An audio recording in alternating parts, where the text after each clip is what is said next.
To be binding, an agreement had to be witnessed by a third party. In this case, Jacob and Laban used God as their witness, so they would keep their word. Welcome back to the program, everybody. I'm Reverend Sid, and today we're going to pick up from where we last left off, and we're going to jump into Genesis chapter 31, verses 43, and Genesis chapter 32, verse 2, Jacob's treaty with Laban. And if you ain't did it already, please go ahead and hit that subscribe button, like, share, and comment on any video on this channel. All right, let's go ahead and jump into our reading. Genesis chapter 31, verses 43, and Genesis chapter 32, verse 2.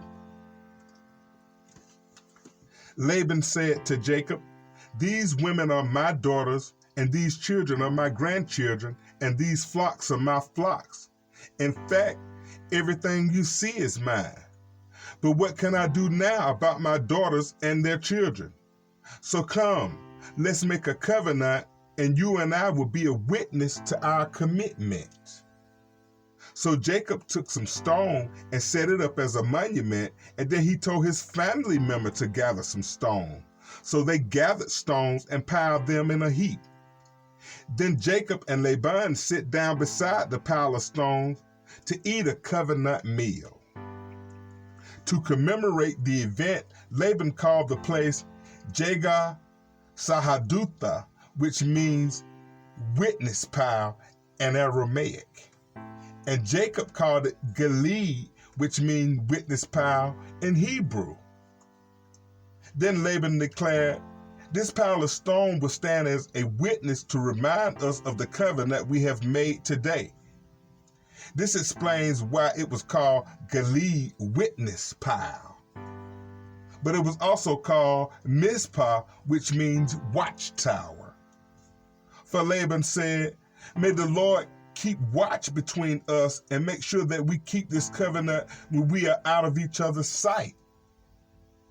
If you mistreat my daughters or if you marry other wives, God will see it even if no one else does.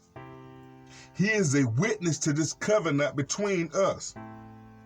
See this pile of stone," Laban continued, "and see this monument I have set between us? They stand between us as a witness of our vows.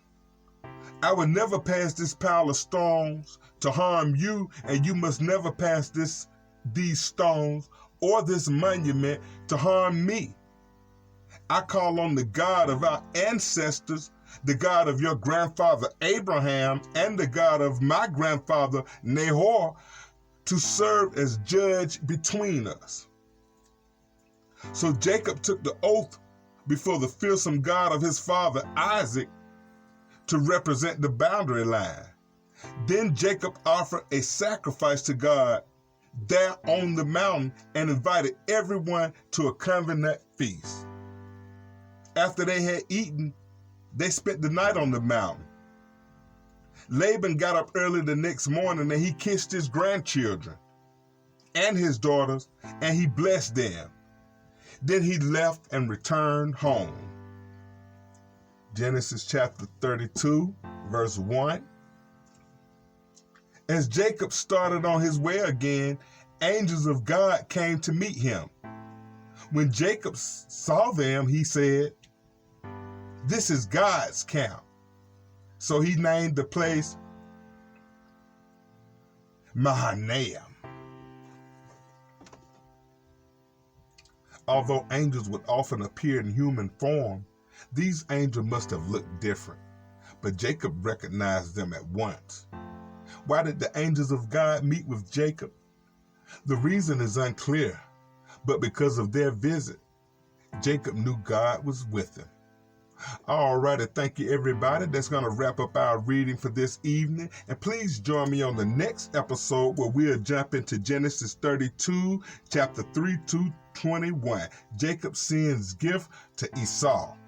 Y'all have a blessed one. Come back and see me.